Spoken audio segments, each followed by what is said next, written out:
Boys and girls, and welcome to today's lesson on work, energy, and power, with our focus mainly being on work as well as power. And I'm so glad that you are tuned in today and you are ready to really just dive into the lesson. There's a lot that we are definitely going to learn today, and we are going to learn the skills as well that are going to assist us in really doing well in this particular topic. So this topic is in paper 1, and it really counts a lot of marks, and I am really hoping that you are going to prepare thoroughly in this particular topic. Now, I specifically chose this topic for you because this topic is really very much related to Newton's laws of motion, and that is essentially the topic that we've been dealing with in the previous lessons. And I want us to really have a moving trajectory in terms of understanding forces and what forces can do and so on. And hence, we have jumped right into work, energy, and power. And at a later stage, we will then talk about momentum and impulse. But I really just want to build on Newton's laws and to then introduce this topic to you, which is work, energy, and power. But for today, we will be focusing on work as well as power. Right. Um, I really hope that you are ready and you've got your pens and papers and you are going to take the notes, and we will be answering questions together. Really lovely having you this time of the day. Right, so in our overview for today, we'll be looking at work and power as per the examination guidelines. So basically, we will be focusing on what you need to know. And then we will be doing some learning on work and power. And we will be doing questions on work and power. And I will just be reminding you what you need to know, or rather how to prepare for this particular examination. Right, so let us move on and let us check what the examination guidelines are telling us.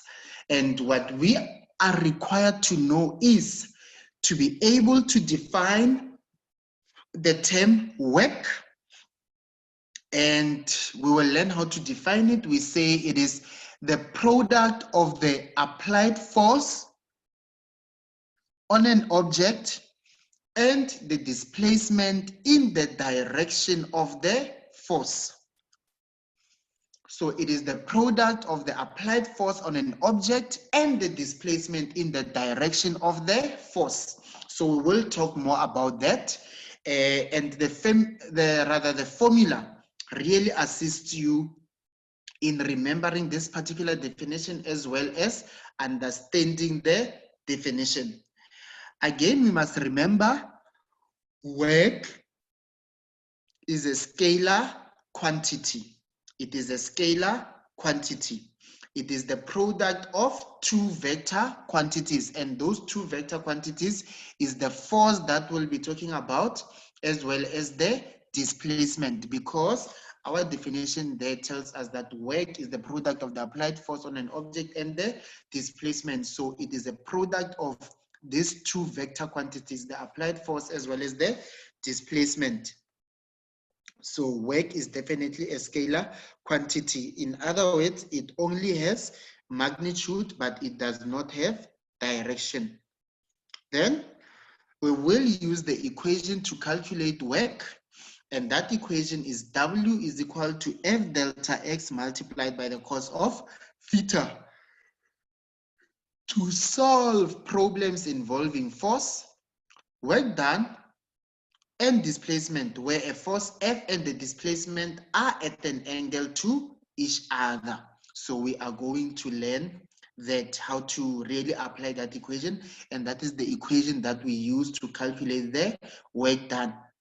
But sometimes we can have the work done being given, and we might be required to calculate the force in question on definitely be asked to calculate the displacement. Furthermore, we must be able to understand that there is no work that is done when a force acts at right angles to the direction of motion. And then we must also be able to draw force diagrams and free body diagrams. This we have already done when we're doing Newton's laws of motion. And we must be able to calculate the net work done on an object using this particular equation that says the net work done on an object is equal to net force multiplied by the displacement multiplied by the cos of theta. Furthermore, in the section of power, you must know that power is measured in units that we call watts, and they are represented by the capital letter W. You must be able to calculate the power involved when work is done. And we'll look at other practical units of power in the context of technology. In really the context of technology, more than anything, we prefer to talk about kilowatts. And you must know that a kilowatt is exactly equal to 1,000 watts. And also to know that 1 horsepower is exactly equal to 746 watts. So we must be able to make conversions because yes, we are working with watts because they are SI units, but practically in what we apply, we talk about kilowatts and we also talk about horsepower. So we must be able to work with that. And lastly, in terms of power, we must be able to solve problems involving work, power, and time, with the emphasis on conversions of the practical units. Right. So let us quickly talk about work. What does work mean to a scientist? Now, basically, when you talk about work, there must be a force that acts on an object, and when a force acts on an object, the object must move. Now, when the object moves, or when the velocity of the object changes, then we say work has been done. So when you apply a force on an object and that object moves, whether you are pulling the object to the right or pulling it to the left or pushing it upwards or, excuse me, or pulling it downwards, either way, as long as the force is being applied and that force causes the object to move, then we say you have done work on an object. So basically there it does explain to us, work is done when a force acts on an object and the object is displaced. In other words, the object is moved. If the object does not move and you have applied a force, and which is possible, then no work has been done. For example, you can push a wall with a particular force and that wall does not move. The force is still applied, but the object did not move, so the wall did not move. So if the wall did not move, it means that the force did not do any work on the object. The force was still applied, but the force did not do any work. The velocity of the object or the speed of the object did not change. So if the speed of the object or the velocity did not change, then it means work has not been done on the object. So forces can be applied at times and do work. Some forces can be applied and not do work. So let us be clear about this one to say, when you have done work on an object, definitely that object has to move. Now, this work that forces are doing is represented by the symbol W, and it is measured in units that we call joules. So if I have done work, I can say I have done 20 joules of work, or I have done 30 joules of work, and so on, because work is measured in joules. And again, we will remember that work is a scalar quantity. In other words, work only has magnitude, but it does not have direction. It's a scalar quantity.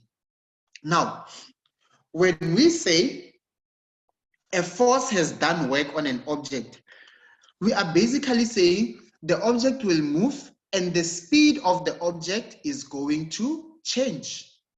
Now, when the speed of the object changes, it means the kinetic energy of the object is going to change. Sometimes the force that is applied, it can cause the work, right? It can cause the speed of the object to increase. In other words, it is causing the kinetic energy of the object to increase. Sometimes it can cause the speed of the object to decrease. In other words, it is causing the kinetic energy of the object to decrease. So sometimes it doesn't do work. In other words, it doesn't change the speed of the object, nor does the object move. Now, work has to do with a force causing the object to move. Now, when we say you have done 1 joule of work on an object, basically in practicality, it means that it is when a force of 1 Newton moves the object for a displacement of 1 meter in the direction of the force. So 1 joule will be when 1 Newton of a force moves, in other words, displaces an object 1 meter in the direction of the force. Now, when is work done by a force and when is no work done by a force? We have talked about this, but let us dwell deeper into it. Suppose you lift a heavy case. Now, when you lift a heavy case, number one, when you lift it up, the force that you are applying to lift it up is a pulling force. And that force that is lifting the case upwards is an upward force. So there is a force that is being applied on the suitcase. And when it moves and goes upwards, it moves for a particular distance, or rather it is displaced for a certain number of meters. So it is displaced, it moves a certain displacement. Now, when we know that work is the product of the applied force on an object and the displacement in the direction of the force, then we realize in this situation, there is a force that is applied. Secondly, that force is causing the object to be displaced. So to move a certain displacement, to move a certain number of meters. So in other words, we do have the product of the force applied and the displacement in the direction of the force. In other words, there is work that is done. Just to go back, remember there when they said this is what we need to know. To calculate the work, we know it is the product of the applied force, which is that force, on an object and the displacement, which is delta x. So when we are lifting a suitcase upward, there is that pulling force that is pulling your suitcase upwards. So it's a value greater than 0, and the object is going to be displaced. So which is displacement. So it will be a certain number of meters. So the product is definitely going to give us a certain value of work in the direction of the force, and we'll then talk about that theta. Now,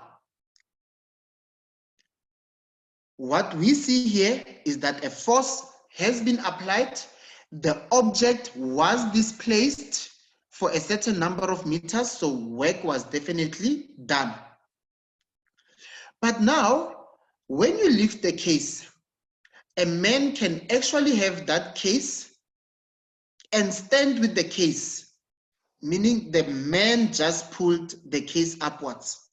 So if you were to stand and hold the case still for any length of time on your arm, it means if you just hold it for a certain period of time, definitely your arm would get tired and your muscles would definitely ache. Now, the suitcase at that particular time is not moving. Why are we saying it's not moving? Because the man would just be holding the case. So for a certain period of time, the case is not moving. So in that period of time when the case is not moving, it means there is no work that is being done. Why? Remember now, there is no work that is done because as he is holding it and it is not moving, the suitcase is not having a displacement. The suitcase is not being displaced. As a result, when you try and get the product of the applied force and the displacement, you are going to get zero. And that zero is work. You are getting a zero because the displacement is now zero. Right. So work was only done when he was pulling it from the ground, or rather from the floor, and it was going upwards. But the moment he holds it and he holds it for a certain amount of time and is not moving it, definitely there is no work that is being done. Now, the man starts to walk for a certain period of time on a horizontal path with the case that is still in his hand. Now, is there work that is being done, or is there no work that is being done on that particular object? Now, remember, the force that the man is applying on the case to actually keep it where it is an upward force. Altogether, it's an upward force. But the case is moving in a horizontal direction. In other words, in the direction where the object is moving, it is a horizontal direction, but the force is being applied vertically. So that definitely tells me that there is no work that is being done on that particular object. Now, the man decides to stop and slowly lowers the case. Now, when the man is busy lowering the case to the ground, then the arm is still exerting a force that is going upwards. He's not exerting a force that is going downwards. Now, you will still remember that from your Newton's laws of motion. Yes, there is still a force of gravity that is acting, and the force of gravity is doing work. But now we are just interested in the force that the man is applying. Remember now, for the man to make sure that when he pulls it, rather when he pushes the suitcase downwards, when he lowers the suitcase, he wants to make sure that it does not accelerate. So to make sure that it does not accelerate and it moves nicely vertically downwards, then the man has to apply a force that goes upwards, even though he is still lowering the case. So we are saying there is work that is being done because there is an applied force that is going upwards and the object is moving. So you have your displacement, you have your delta x. So there is work that is being done. Right. So it will get easier as we go on. Now, here is that formula where we are able to use it and we want to calculate work. And we are saying W is equal to F delta X multiplied by the cos of theta. And we are saying the W stands for the work. If you are asked to calculate the work, F stands for the force. And the force, you will remember, it is measured in newtons. Now, this is the force in question at the time, because there are quite a number of forces that are acting on an object. So if we wanted the work done by the applied force, it means there you will substitute the applied force. If we wanted the work done by the frictional force, on that formula, the F then stands for the frictional force. So basically, it depends on the force that you are talking about. So the force that is in question. Delta X represents the displacement, meaning the number of meters that particular object was displaced. Now, very important, because you know, you will get it on your calculator, it's a trigonometric ratio, and the theta there represents the angle between the force that is in question and the displacement. So you will then check if the force is applied to the right and the object is displaced to the right, then the angle between the force and the displacement is actually 0 degrees. Why is it 0? Because the angle between the force and the displacement actually does not exist, because the object was displaced to the right and the force is also acting to the right. As a result, the angle between is 0. But in a case where an object was displaced to the right, but the force was acting to the left, those are completely opposite directions. And when you were to draw the angle, you will see the other one is going to the right, the other one is going to the left. So the angle between will be the angles on a straight line, which gives you 180 degrees. So if the force in question is to the right and the displacement is to the left, then the angle is 180 degrees because they are in completely opposite directions. So the angle between that force and the displacement will be 180 degrees.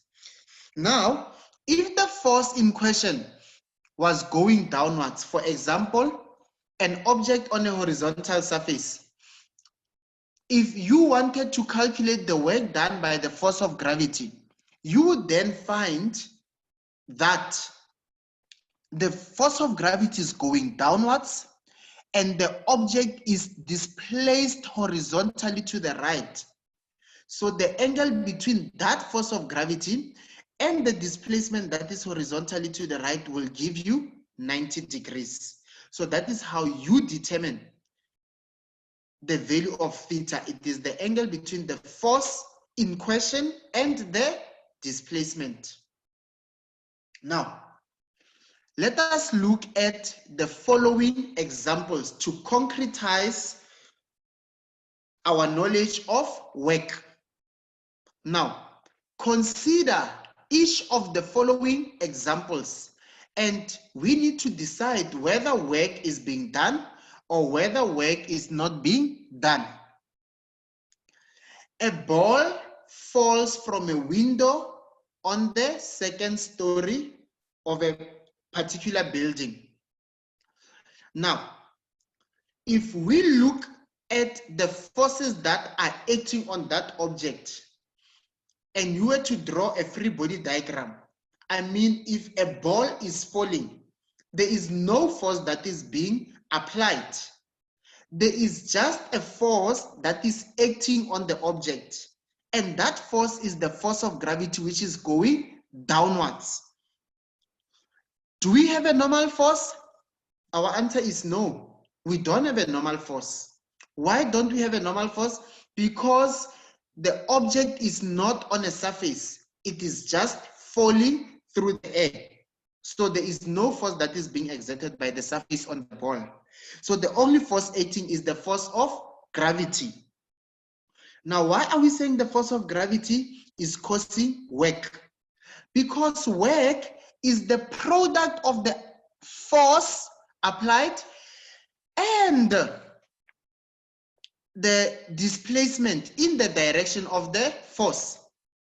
So the force that is acting on this ball as it falls from the window, excuse me, is our gravitational force. So this particular gravitational force is going downwards, so it has a value, and the displacement has a value. So you will be able to get the product of the force and the displacement. So work is being done. Then in scenario number 2, John pushes his mom's car to try to get it to start. The car does not budge. In other words, the car does not move. Yes, we agree. There is a force that is being applied by John. So the force, it is acting on the object because it is being applied on the object. But the fact that the object is not moving tells me that my displacement is 0. Now, when I do the product of the applied force and the displacement, which gives me work, I'm going to get a value of 0 because my displacement is 0. The object did not move.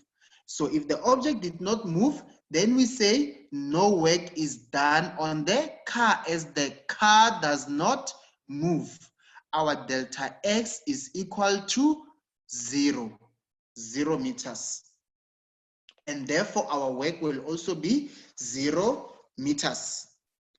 Now they tell us a weightlifter at the Olympic Games holds the 120 kilogram weight he has lifted stationary above his head for 10 seconds. So he lifts, and then as he lifts, he then holds it, right? The weight, he holds that particular weight for 10 seconds. Now, here we can just differentiate it into 2 scenarios.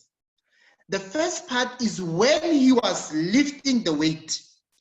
Now, while lifting, he is definitely doing work.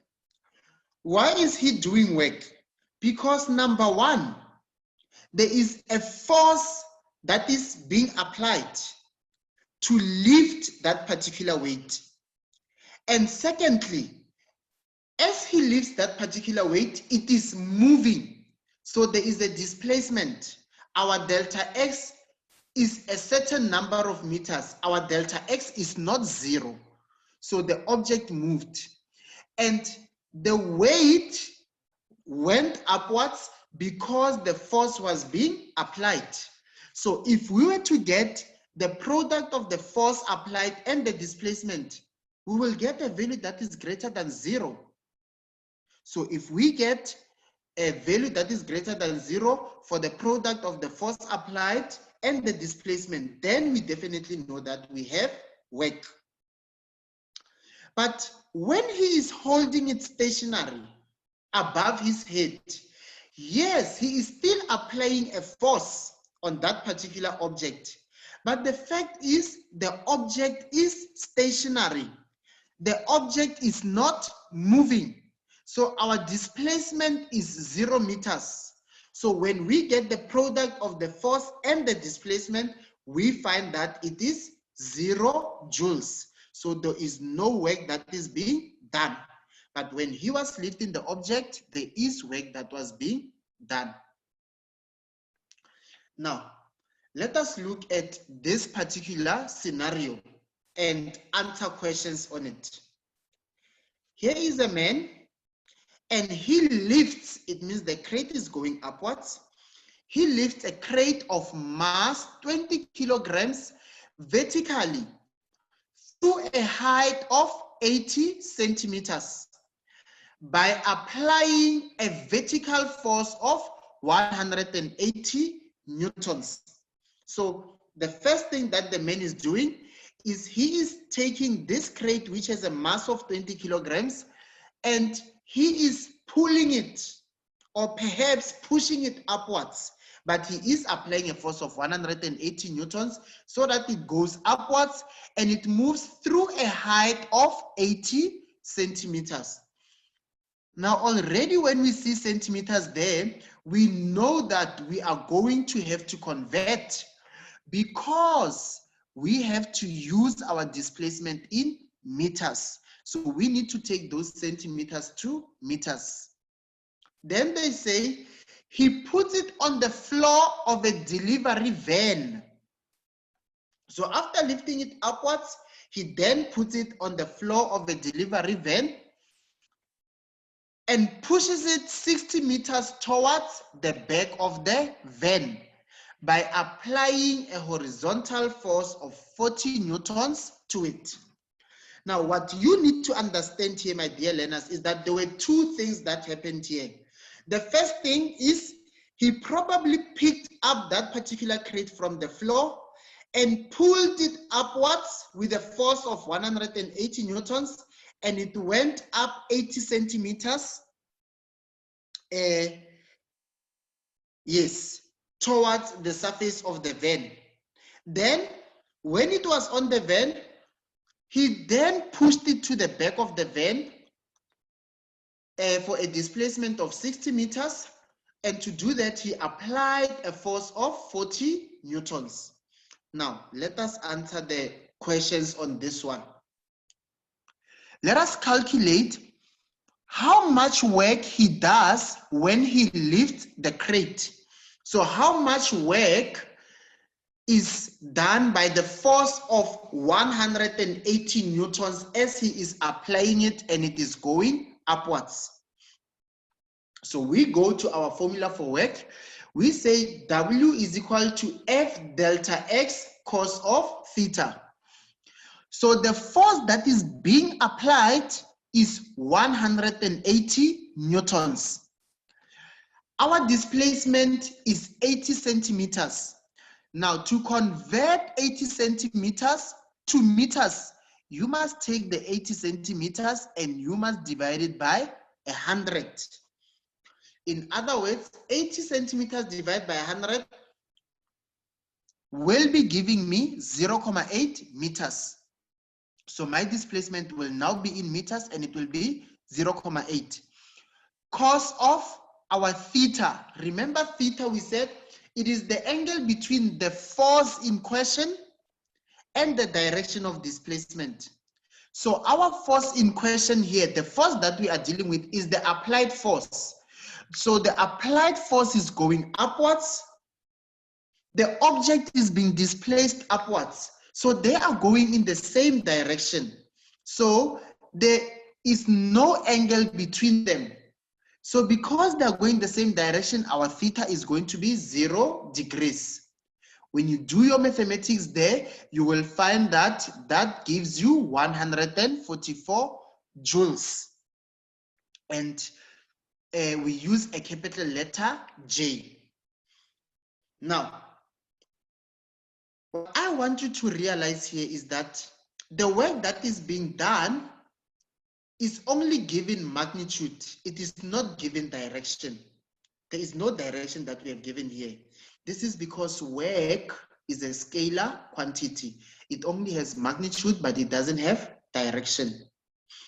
Again, this value of work is actually a positive value.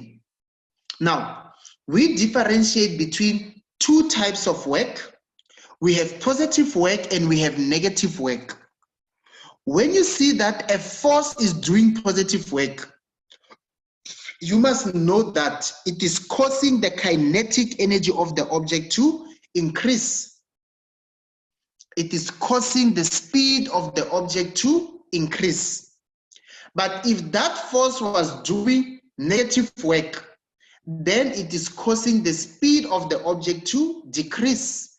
In other words, it is causing the kinetic energy of the object to decrease. In summary, positive work causes the kinetic energy of the object to increase, and negative work causes the kinetic energy of the object to decrease. Now, let us go to 2.2. Calculate how much work he does if he holds the crate still while talking to his friend for a minute. So after pulling it upwards, he sort of holds it for a minute before he pushes it into the van. Now, as he is holding it, my dear learners, what you should understand is that the object is not moving. When the object is not moving, then we know that our displacement is going to be 0. Now, to calculate the work at that time, we say W is F delta X cos of theta. Yes, he is just holding it. So the force is being applied, which is a force of 180, but it's not moving, so it is 0. Cos of theta. Why are we keeping it as theta? Because there is no direction, there is no angle between the force and the displacement, because the object is not being displaced. So the crate does not move, no work is being done, and that is why we get a value of 0 joules. Then they said, after moving it upwards, he then put it on the floor of the van, and he pushed it backwards with a force of 40 newtons for a displacement of 60 centimeters. So to calculate the work done, when he is pushing it horizontally, the force that was applied is 40. It moved a displacement of 60 centimeters. Remember here, we can't substitute our value in centimeters. We have to substitute it in meters. That is when we take that 60 centimeters and we divide it by 100. And that is why we are getting 0.6 meters. Cos of, remember, he is applying a force a force forward. The object is also moving forward, so the angle between the force and the direction of displacement is the same. They are moving in one direction, so that gives us a value of 24 joules. So that is how we use the formula for work. You always work with it in terms of the force in question. Here it was the vertical force, hence I substituted the vertical force. Here it was the horizontal force, hence I substituted the vertical force, rather the horizontal force. Now, let us look at another example. So here, they tell us, Mary's father pushes her on her bicycle. So Mary has a loving father, and his father, rather her father, is pushing her on a bicycle. By applying a horizontal force on her, her mass is 40 kilograms and that of her bicycle is 10 kilograms. In other words, the combination of the mass of the bicycle as well as Mary's mass is 50 kilograms. Now, when her father pushes her, she then accelerates at 0.02 meters per second squared. Remember, acceleration is measured in meters per second squared. And she accelerates while he pushes her for 30 meters. How much work does he do? Now we know to calculate work, we need this formula. Work done is F delta X multiplied by the cos of theta. But do you realize that we do not know the force that the man is applying?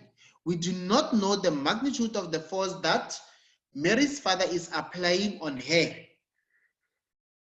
So based on this, for me to be able to calculate how much work the father is doing, I must now know how much force he is applying. Now, it is very clear that because this is the only force that he is applying, there are still other forces, and the normal force is still there, the force of gravity is still there. But we are interested in the work that is being done by the father. So we are interested in the force that the father is applying. Now we know that the force that the father is applying is causing Mary to accelerate. In other words, that force can actually be regarded as a net force that is acting on Mary. Hence, there I've given you a note. The magnitude of the force he applies is not given. Therefore, we need to calculate it. Are we together? Right. Now, let us calculate it. We can say we need Newton's second law of motion equation. F net is equal to ma. The mass of, remember now, the force that is applying is pushing both Mary and the bicycle. Hence, we need to combine the mass of Mary and the bicycle to give us 50, multiplied by the acceleration, which is 0.02 meters per second squared. Then we find that the net force, or the force that the man is applying, is 1 newtons. Now we know the magnitude of the force that Mary's father is applying. Then we can go and calculate the work done. To calculate the work done, we are going to say W is equal to F delta X multiplied by the cos of theta. Then we say the force that the man is applying is 1 Newton. Then Mary's father pushed Mary for a displacement of 30 meters multiplied by the cos of, remember, the direction in which the man is applying the force and the direction of displacement is the same. So there we will then substitute 0 degrees and we get 30 joules. In other words, positive work was done. It means the speed of the object increased. The kinetic energy of the object also increased. Right. Let us look at another scenario. Here we have a 40 kilogram bag filled with stones, is lifted to a balcony that is 6 meters above the ground. Assume that the system is isolated. Then we are required to calculate the work done by the gravitational force. Now, obviously, if you want the work done by the gravitational force, it means you must know the magnitude of the gravitational force. Now, to calculate the gravitational force, we know that there's a formula for that. And the formula to calculate the force of gravity is that one where we say force of gravity is equal to mg. So you will then take this mass of 40 kilograms, you will multiply by the value of g, which is 9.8. And that will give you the force of gravity to be 392. We know how to do that. Then, because we want the work done by the gravitational force, we then substitute the value of the gravitational force, which is 392. Multiplied by delta x. Now, our delta x there is actually 6 meters. Right. Just a minor error there. Let me just quickly correct it there for you. Right. So that is actually supposed to be 6. So that will give me 392 multiplied by 6 multiplied by the cos of 180 degrees. And this, basically there, it's actually supposed to be 60 centimeters. Now, when that is 60 centimeters, then we keep our answer as it was, right? Just a minor typo there, right? Okay. Now that's sorted.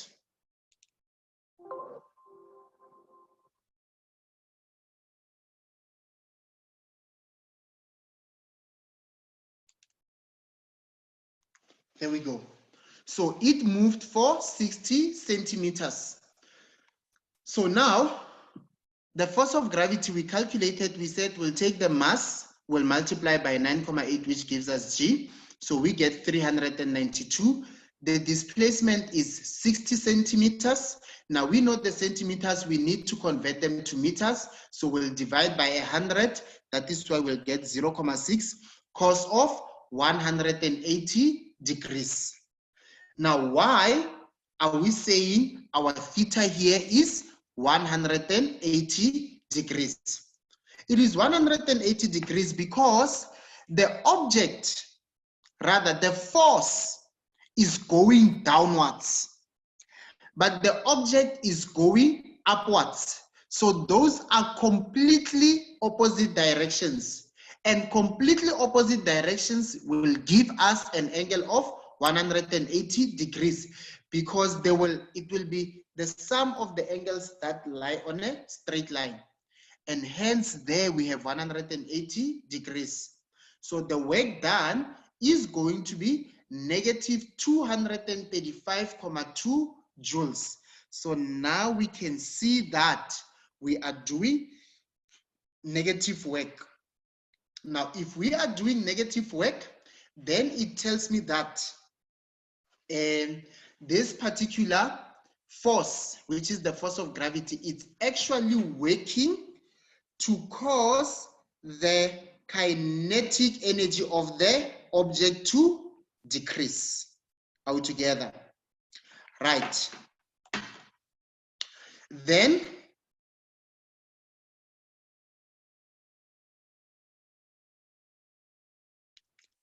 we have another scenario there.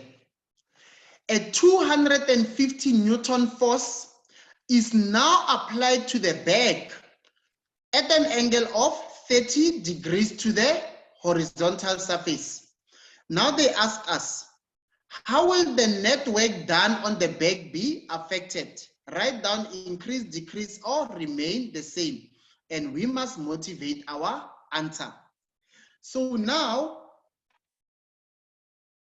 on that very same bag there, we are now applying a force of 250 newtons, but we are now applying it at an angle of 30 degrees. So how is that going to affect the net work that is done on the back? Now, when you do your mathematics, we know that to calculate work, sorry about that, to calculate work, we use that formula W is equal to F delta X cos of theta. So when you now increase the angle from 0 degrees to 30 degrees, then you will find that the cos of the angle decreases. And when the cos of the angle decreases, it will cause the work done to decrease. And hence our answer there, we say the net work is going to decrease, because when the angle of the force applied increases, then the cos of the angle will then decrease. And this causes the work done to decrease. Now, this marks the end of our lesson because we did not have sufficient time to actually look into power.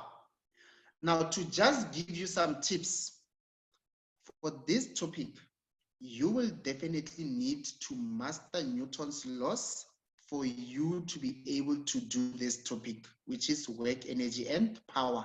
So the tip here, my dear learners, is make sure that you are able to do your work, energy, and power. And if you can do your work, energy, and power, most definitely, rather, if you can do your Newton's laws of motion, then it will become quite easier for you to be able to deal with Newton's laws of motion. We will continue tomorrow on this particular topic with calculations on power as well as energy and so on. Thank you so much for listening, and I hope that you have definitely learned something. Thank you so much and enjoy the rest of the evening.